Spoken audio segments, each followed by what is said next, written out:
everyone, in today's video I'll show you how to use dual apps in your device Vivo V30 Lite.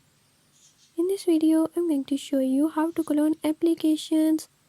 But before we get started, don't forget to hit the subscribe button and ring the notification bell. Make sure to watch complete video and learn how you can do it. Let's watch the video.